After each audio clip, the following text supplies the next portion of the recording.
Olá, meus amigos, olá, minhas amigas do Legislação Integrada.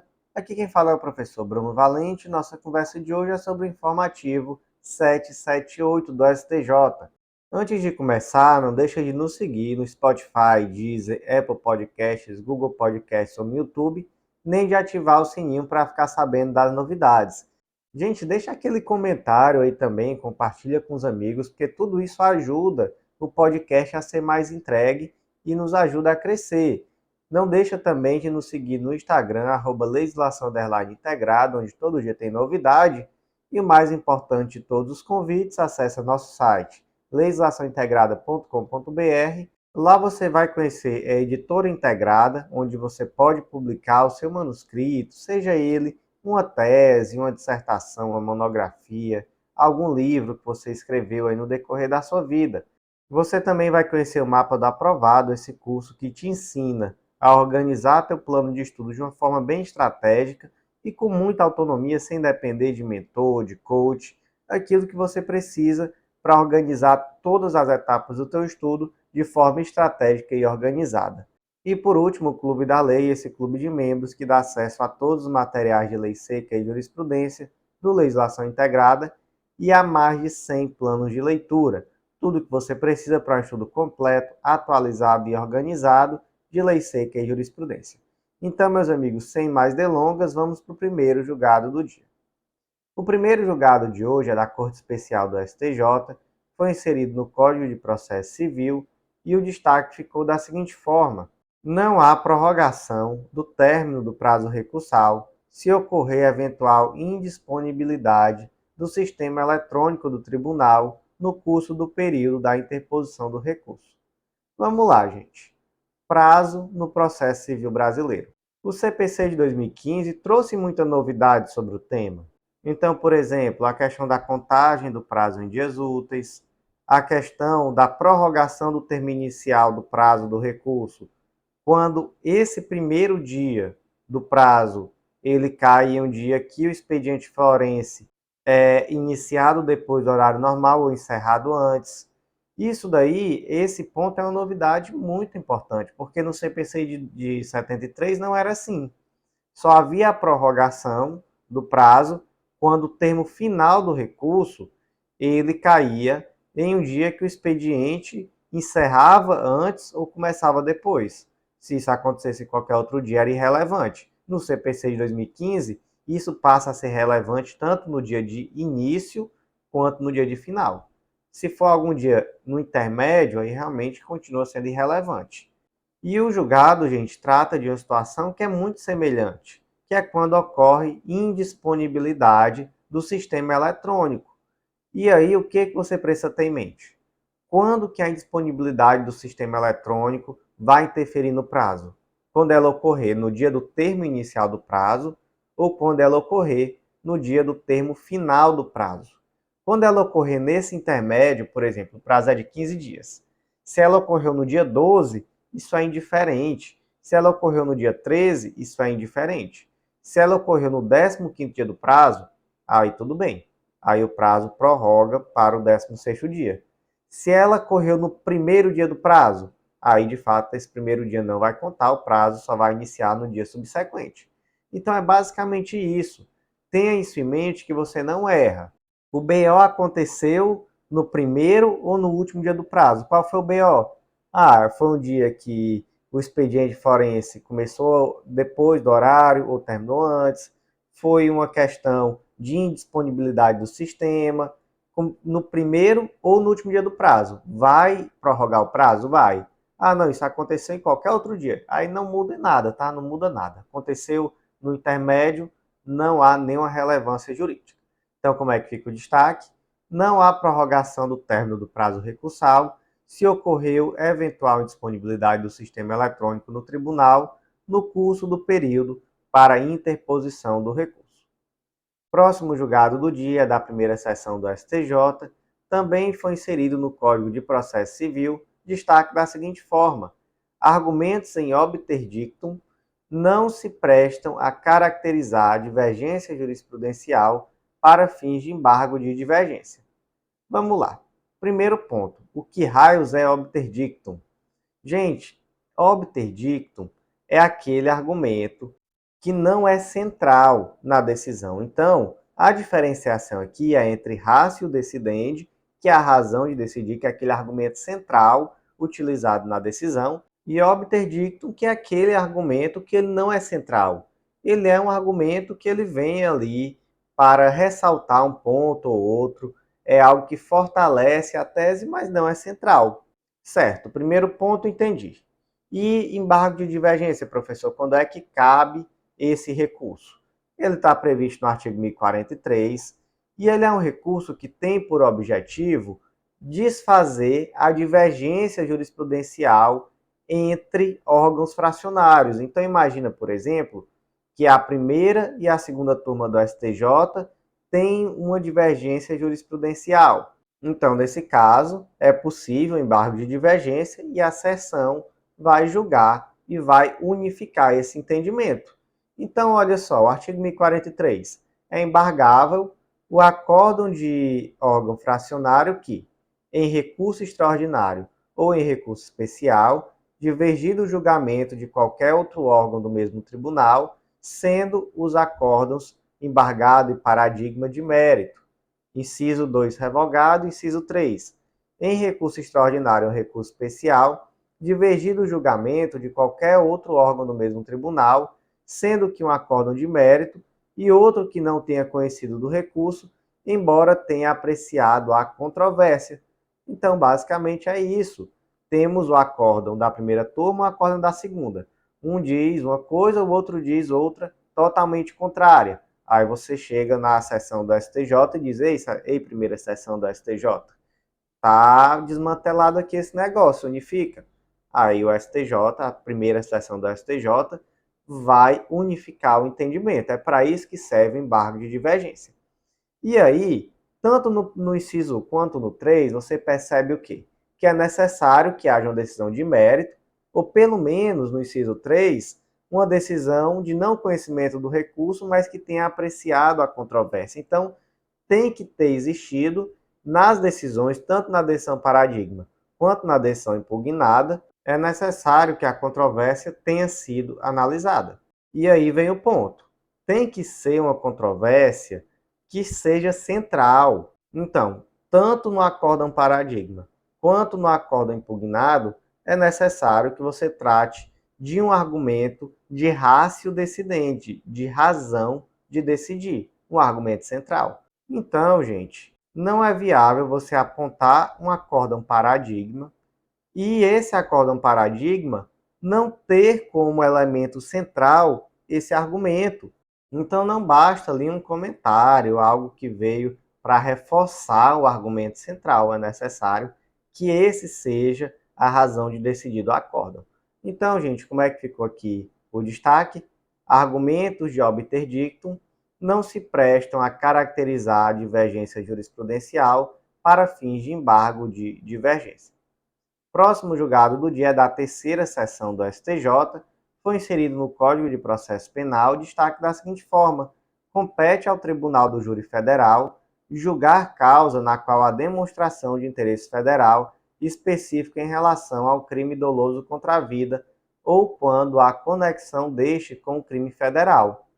Essa decisão é muito importante porque essa decisão supera uma jurisprudência firmada no âmbito do conflito de competência 153.506 do Rio Grande do Sul. Vamos lá, caso concreto. O Joãozinho e o Pedrinho foram surpreendidos pela Polícia Federal cometendo um crime de contrabando. E aí esse crime de competência da Justiça Federal. Acontece que quando eles foram surpreendidos, eles tentaram fugir, trocaram um tiro com a polícia e mataram um policial e quase mataram outro. Então teve um homicídio consumado e uma tentativa. E aí vem a questão de quem vai ser a competência para julgar o crime de contrabando e o crime de homicídio. Primeiro ponto, gente. Existe aqui uma conexão entre esses crimes? Existe conexão instrumental, já que o crime de homicídio foi cometido para assegurar a vantagem ou a impunidade do crime de contrabando. Então, tem conexão. Segundo ponto, quem vai julgar esse crime? a justiça estadual ou a justiça federal, ou ainda vai haver o desmembramento e a justiça federal vai julgar o contrabando e a estadual, no caso o Tribunal de Júri Estadual, vai julgar o homicídio. Como é que fica esse negócio? Lá no conflito de competência 153.306 do Rio Grande do Sul, julgado em 2017, desculpa, o STJ, que no caso foi aqui também a terceira sessão, trouxe o entendimento que nesse caso era necessário aplicar o artigo 78, inciso 2, a linha A do Código de Processo Penal, que diz que na determinação da competência por conexão ou continência serão observadas as seguintes regras. 2. No concurso de jurisdições da mesma categoria, a preponderará a do lugar da infração a qual for combinada a pena mais grave. Então, olha só qual foi a solução do STJ nesse momento, em 2017. Disse que o crime mais grave é o homicídio, então, havendo conexão, todos vão ser julgados no foro competente para julgar o homicídio, que é onde? É no foro do Tribunal do Júri Estadual. Essa foi a solução dada em um primeiro momento. Nesse segundo momento, agora superando essa jurisprudência que estava afirmada, a mesma terceira seção do STJ entendeu que não. Entendeu que, na verdade, esse julgado parte de uma premissa equivocada, como se não existisse Tribunal do Júri Federal. Então ele diz, olha, a competência aqui é firmada pelo interesse da União. Então, temos aqui uma competência da Justiça Federal. Houve um crime conexo, uma conexão instrumental com crime de homicídio, e esse crime de homicídio vai ser julgado onde? No Tribunal do Júri Federal. E o contrabando vai ser julgado também pela Justiça Federal. Inclusive, aplica-se aqui a súmula 122 do STJ. Compete à Justiça Federal o processamento e julgamento unificado dos crimes conexos de competência federal e estadual, não se aplicando a regra do artigo 78, inciso 2, a linha A do Código de Processo Penal. Então, competência de quem? Da Justiça Federal. Mas, como é um crime doloso contra a vida, vai ser um júri na Justiça Federal, tudo certinho. E no final, o julgado ainda diz o seguinte, olha, mesmo que se reconhecesse o julgamento pelo Tribunal do Júri Estadual, seria necessário desmembrar, e aqui o crime de contrabando teria que ser julgado pela Justiça Federal. Não era possível que a Justiça Estadual julgasse o crime de contrabando, já que a competência para esse era da Federal. Então, gente, como é que ficou aqui o destaque?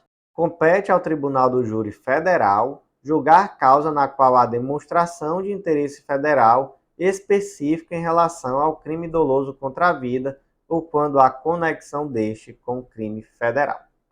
Próximo julgado do dia da primeira turma do STJ foi inserido na Lei 8.112 de 90, Lei dos Agentes Públicos, destaque da seguinte forma: é prescindível, ou seja, é dispensável, a exigência de avaliação de desempenho para a ascensão funcional de servidores no período em que estiverem afastados do cargo para exercício de mandato eletivo federal.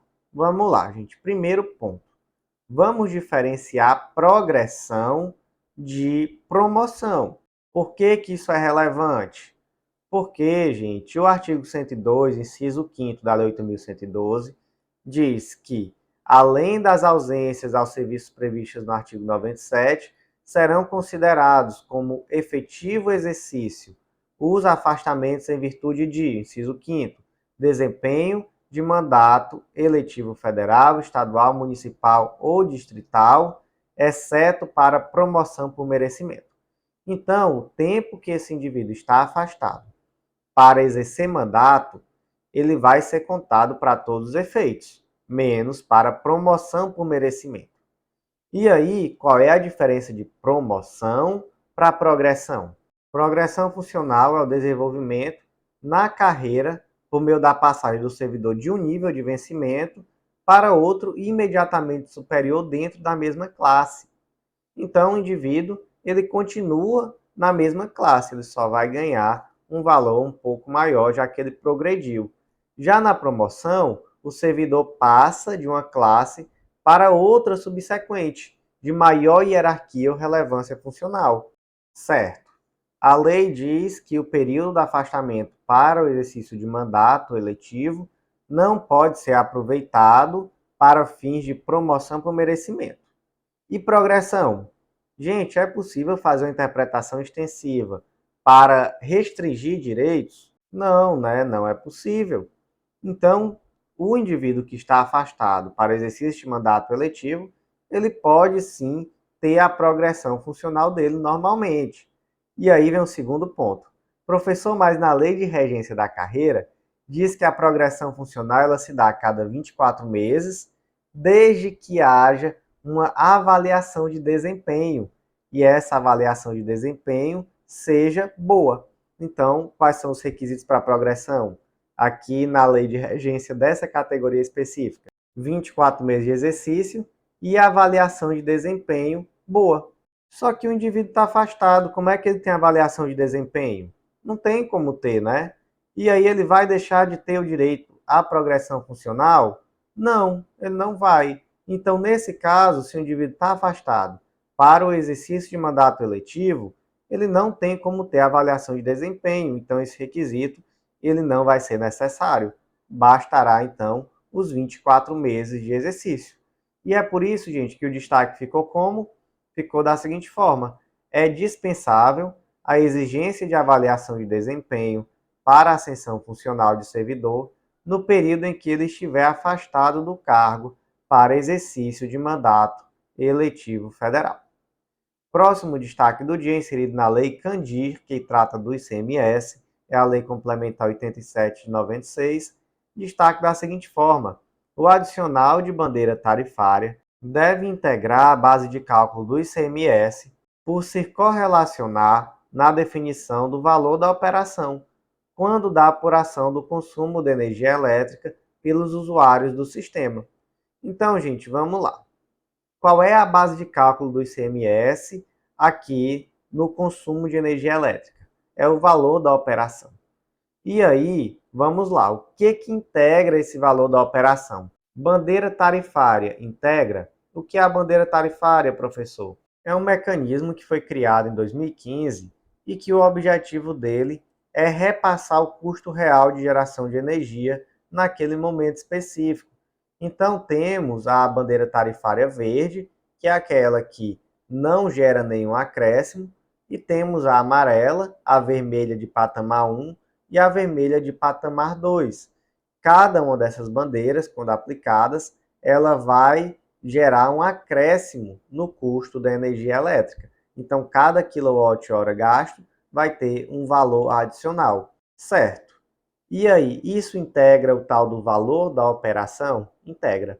A resposta é sim, integra. Então, se você tem um acréscimo de 9 centavos para cada quilowatt-hora, porque a bandeira tarifária do momento é a vermelha patamar 2, esse valor, esse acréscimo, ele ainda vai ser também tributado. Então, incide também sobre esse acréscimo o ICMS. Basicamente é isso, o custo da operação, ele engloba também a bandeira tarifária, e é por isso que o destaque ficou da seguinte forma: o adicional de bandeira tarifária deve integrar a base de cálculo do ICMS por correlacionar-se na definição do valor da operação quando da apuração do consumo de energia elétrica pelos usuários do sistema. O próximo julgado é da segunda turma do STJ, foi inserido no Código de Processo Civil o destaque da seguinte forma: o ato judicial que determina o sobrestamento e o retorno dos autos à corte de origem, a fim de que se exerça o juízo de retratação/conformação, conforme o artigo 1040 e 1041 do CPC, não possui carga decisória e, por isso, constitui provimento irrecorrível. Gente, vamos entender aqui essa situação. Aqui estamos em um contexto de julgado de recurso especial repetitivo.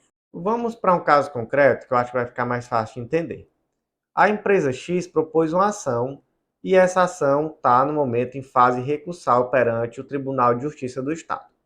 Foi proferido um acórdão e a empresa X interpôs um recurso especial. Só que nesse meio tempo, o tema foi afetado para julgamento de recurso especial repetitivo e esse processo específico da empresa X foi suspenso.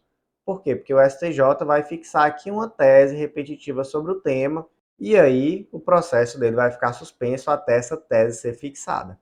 Certo.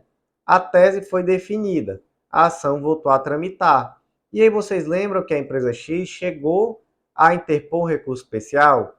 Esses autos, com o recurso especial, foram remetidos ao STJ. Aí o ministro relator, ele pegou no processo e ele disse, não, calma aí, a corte local não se manifestou sobre a tese que foi definida. Então, antes desse processo chegar aqui no STJ, a corte local precisa fazer o juízo de retratação ou de conformação no sentido de verificar se seria ou não aplicável a tese fixada aqui pelo STJ. Onde é que isso está previsto, professor? Lá nos artigos 1040 e 1041 do STJ. Então, veja só, tem um recurso especial. Acabou de ser fixada uma tese repetitiva. O processo que estava suspenso voltou a andar. Antes de remeter os autos ao STJ, o Tribunal ACO ele deve exercer o juízo de retratação barra conformação. Então, ele deve verificar, calma aí, aqui se aplica essa tese. Eu julguei inicialmente sentido contrato, então eu vou me retratar e eu vou aqui aplicar a tese. Aí ele pode ver, mas determinado ponto ainda não foi solucionado. Então, em relação a esse ponto, o recurso pode subir. Mas aí o Tribunal ACO não fez isso. O processo chegou ao ministro do STJ. O que o ministro disse? Volta e exerce o juízo de retratação. E só devolve para mim se for necessário. Acontece que a empresa X não gostou dessa decisão do ministro. E aí, por isso, ela interpôs um agravo interno. É possível que esse agravo interno seja processado e julgado? Não. Por quê? Porque essa decisão do ministro não tem carga decisória. É uma decisão irrecorrível. Então, gente, como é que ficou aqui o destaque? O ato judicial que determina o sobrestamento e o retorno dos autos à corte de origem, a fim de que se exerça o juízo de retratação barra conformação, não possui carga decisória e, por isso, constitui provimento irrecorrível. Próximo julgado do dia da terceira turma do STJ foi inserido também no Código de Processo Civil, destaque da seguinte forma: em consonância com o princípio da cooperação processual, é indispensável ao reconhecimento da deserção que o juiz intime a parte a regularizar o processo, especificando qual equívoco deverá ser sanado. Gente, vamos para o caso concreto porque ele é um pouco assustador. É assustadora a decisão do STJ e é extremamente pior a decisão do juiz, mas vamos lá. A empresa A propôs duas ações, essas duas ações eram conexas, e aí as duas ações tiveram sentença. O que a empresa fez? Ela foi recorrer. E aí ela protocolou os dois recursos, mas por um equívoco, ela juntou as custas do processo B no processo A. Então ela juntou errado as custas. E aí, no mesmo dia, ela verificou o equívoco. E aí ela peticionou informando, excelência, juntei errado aqui as custas, essas custas são referentes a outro processo, mas está aqui as custas corretas. Também paguei, está aqui tudo certinho. E olha só, isso no mesmo dia, de forma espontânea. Ele não foi intimado, não. Ele percebeu o equívoco e ele já de imediato juntou as custas corretas com o comprovante de pagamento. O que o juiz fez? O juiz julgou que o recurso era deserto porque não houve comprovação do preparo no ato de interposição do recurso e como a comprovação foi feita a destempo, ou seja, foi feita depois do momento, deveria ter sido feito o recolhimento em dobro. Como não foi feito esse recolhimento em dobro, não caberia mais ao juiz intimar a parte a regularizar, complementando esse recolhimento e, portanto, o recurso era deserto. Qual foi a lógica aqui? Ele aplicou o 1007 da seguinte forma. Vamos ler aqui o caput e alguns dos parágrafos. 1007. No ato da interposição do recurso, o recorrente comprovará, quando exigido pela legislação pertinente, o respectivo preparo, inclusive porte de remessa e retorno sob pena de deserção. Certo, esse é o primeiro ponto. Ele comprovou no ato de interposição? Não, ele comprovou algumas horas depois, porque em um primeiro momento ele acabou juntando as custas erradas, no mesmo dia de forma espontânea. E se ele não tivesse feito isso? Gente, aí a lei trata de forma diferente aquele advogado que não comprova o recolhimento e aquele que comprova o recolhimento de forma insuficiente. Quando recolhe de forma insuficiente, a 1007, parágrafo 2º, é intimado para em 5 dias complementar sob pena de deserção. Quando ele não comprova nem o recolhimento, aí é o parágrafo 4º. O recorrente que não comprovar no ato de interposição do recurso o recolhimento do preparo, inclusive porte de remessa de retorno, será intimado na pessoa de seu advogado para realizar o recolhimento em dobro sob pena de deserção. Ou seja, o que o juiz entendeu aqui? O juiz entendeu que seria necessário que ele recolhesse em dobro, porque no ato de interposição do recurso, ele não comprovou o pagamento das custas. E o STJ concordou com isso. Por isso que eu digo que isso é uma loucura. Houve simplesmente um erro de juntada de documento, e no mesmo dia foi corrigido. E aí se pune o advogado, a parte, né, melhor dizendo, que a parte é que paga, determinando que se recolha em dobro, por algo que foi verificado pelo próprio advogado e suprido no mesmo dia. Então, posição extremamente absurda do STJ e mais absurda ainda do juiz, porque o juiz ainda aplicou o parágrafo 5º, que diz que é vedada a complementação se houver insuficiência parcial do reparo, inclusive porte de remessa e de retorno, no recolhimento realizado na forma do parágrafo 4º. Ou seja, o juiz disse assim: você não comprovou no ato da interposição, e mesmo que você tenha comprovado algumas horas depois, esclarecido que houve um erro material na juntada do documento, que você juntou as custas de um processo conexo, e que agora você está juntando as custas corretas, você deveria ter feito a complementação juntando em dobro, porque você não comprovou no ato de interposição. E aí, como se trata aqui de uma situação em que deveria ter sido juntado custas em dobro, a lei veda a possibilidade de complementação, está no 1007, parágrafo 5º, então recurso deserto. O STJ, ele foi um pouco menos absurdo do que o juiz, e ele disse, você tinha que recolher em dobro, mas o juiz pelo menos tinha que intimar, determinando que você recolhesse em dobro. Então, em resumo, decisão absurda do STJ, mas no caso do juiz aqui, mais do que absurda, né? Arbitrária, caso de hospício, decisão aqui de causar revolta, e o destaque ficou da seguinte forma: em consonância com o princípio da cooperação processual, é indispensável o reconhecimento da deserção que o juiz intime a parte a regularizar o preparo, especificando qual equívoco deverá ser sanado. Próximo julgado é da quarta turma do STJ, foi inserido no Código de Processo Civil, destaque da seguinte forma: a infecção hospitalar que, reconhecidamente, tem liame causal com os danos sofridos por recém-nascido, impõe o afastamento das concausas, a prematuridade e o baixo peso do bebê recém-nascido, atraindo assim a responsabilidade do hospital para pagamento integral das indenizações à luz da teoria da causalidade adequada ou da teoria do dano direto e imediato. Gente, vamos lá. Caso concreto, foi um bebê que nasceu recém-nascido, com baixíssimo peso, e esse bebê sofreu com infecção hospitalar e veio ao óbito, um caso extremamente triste. E aí os pais propuseram ação de indenização em face do hospital. Acontece que o juízo de primeiro grau deixou de condenar o hospital por entender que essas concausas foram determinantes.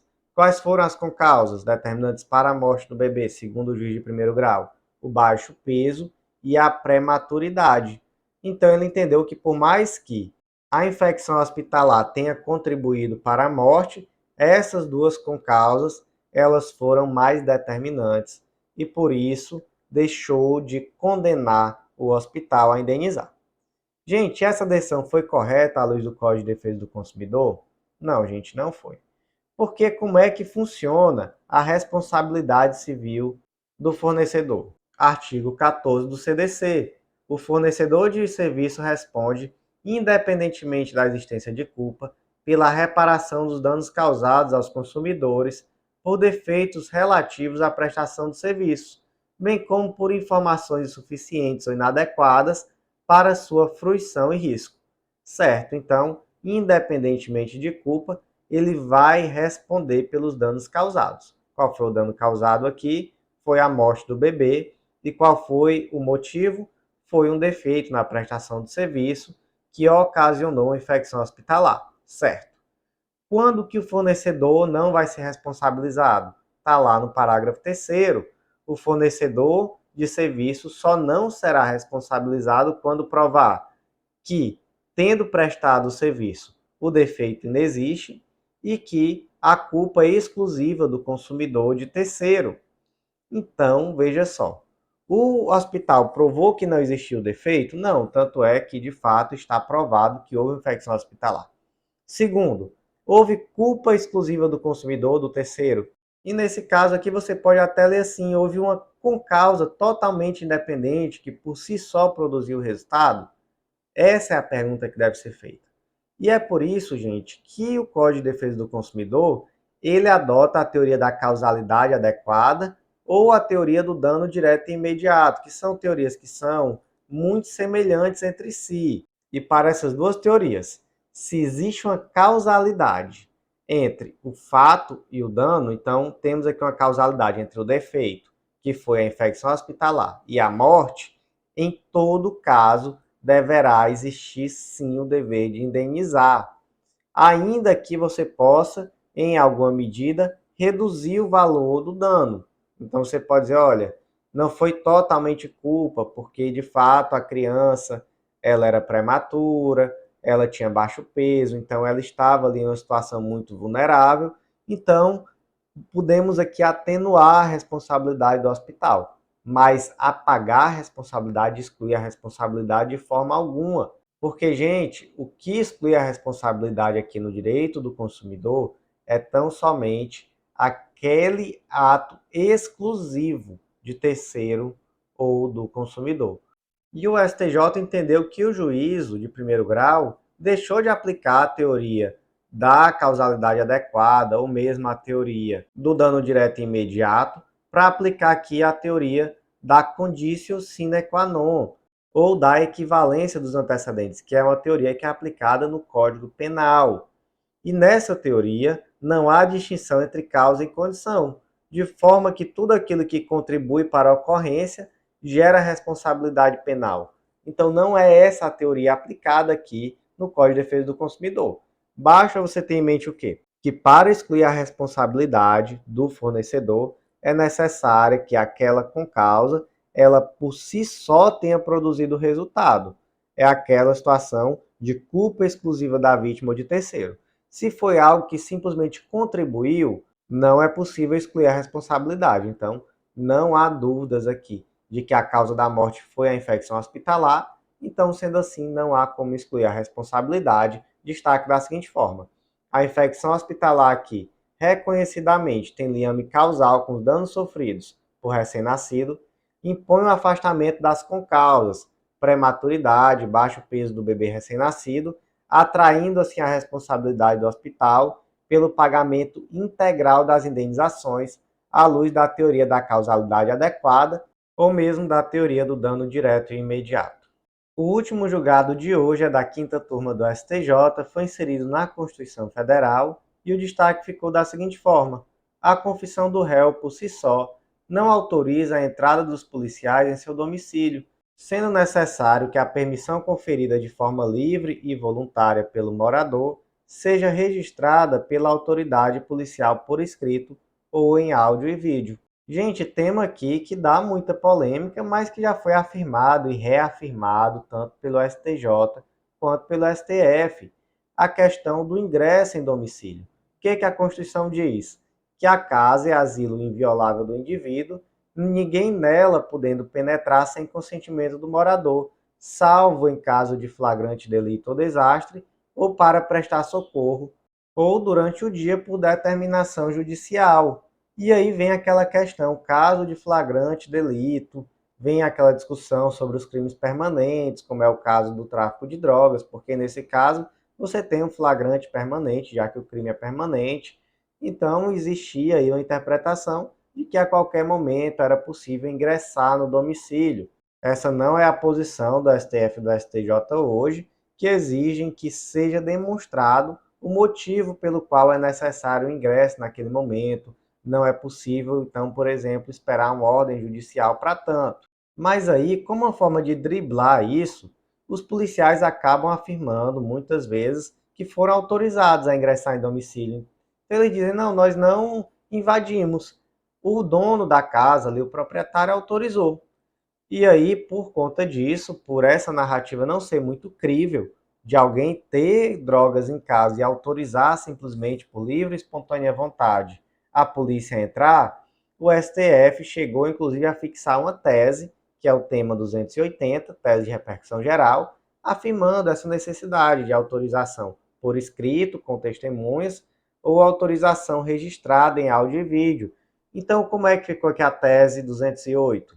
A entrada forçada em domicílio sem mandado judicial só é lícita, mesmo em período noturno, quando amparada em fundadas razões devidamente fundamentadas a posteriori, que indiquem que dentro da casa ocorre situação de flagrante, sob pena de responsabilidade disciplinar civil e penal do agente ou da autoridade e de nulidade dos atos praticados. Então, esse é o primeiro ponto, ainda falando sobre entrada forçada. E agora sobre a entrada autorizada. Então, essa tese trata da entrada forçada. E sobre aquela situação em que o proprietário da casa autorizou a entrada. O que diz aqui o STJ? Que é necessário o registro audiovisual ou pelo menos a assinatura, né, a autorização por escrito com indicação de testemunhas. Isso o STJ já decidiu, no HC 598051 de São Paulo, saiu aqui em informativo em 2021, o informativo 687. Posteriormente, a STJ já decidiu isso várias outras vezes. E aqui veio ainda uma situação mais peculiar, porque o que se afirmou? Olha, não tem a autorização por escrito nem audiovisual de entrada, mas tem a confissão. Então, o agente confessou aos policiais que, de fato, ele praticava a traficância de drogas, inclusive em sua residência. E, por isso, os policiais adentraram no local. E aí, essa confissão informal da autoria do tráfico de drogas, que foi aqui supostamente colhida pelos policiais, ela sozinha consegue autorizar o ingresso dos policiais na residência? Não, né, gente? Não consegue. Isso não se confunde com autorização. Isso por si só não traz elementos probatórios, até porque não tem aqui como a gente demonstrar que de fato houve essa confissão, ou mesmo que ela foi espontânea, caso de fato tenha existido. Então não existem aqui elementos mínimos para justificar o ingresso na residência. Foi isso que o STJ decidiu. Por isso que o destaque ficou da seguinte forma: a confissão do réu, por si só, não autoriza a entrada dos policiais em seu domicílio, sendo necessário que a permissão conferida de forma livre e voluntária pelo morador seja registrada pela autoridade policial por escrito ou em áudio e vídeo. Então, meus amigos, por hoje foi isso. Agradeço a vocês que ouviram até o final. Não deixa de compartilhar com aquele amigo, de curtir, de deixar aquele comentário. Ajuda muito a trazer relevância a esse conteúdo e aumenta a nossa entrega e acaba favorecendo a continuidade desse trabalho. Não deixa também, gente, de acessar nosso site, conhecer a editora integrada, o mapa do aprovado e vir fazer parte do Clube da Lei, esse clube de membros que te dá acesso a todas as leis integradas, que são leis que integram legislação e jurisprudência de uma forma muito contextualizada, semanalmente atualizados os arquivos, e você ainda tem acesso a todos os planos de leitura, mais de 100 hoje, inclusive aos planos focados em editais que vão sendo adicionados no decorrer da assinatura.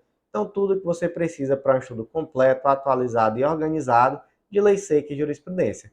Aguardo vocês, gente, tanto no nosso próximo podcast, quanto no Clube da Lei. Até lá!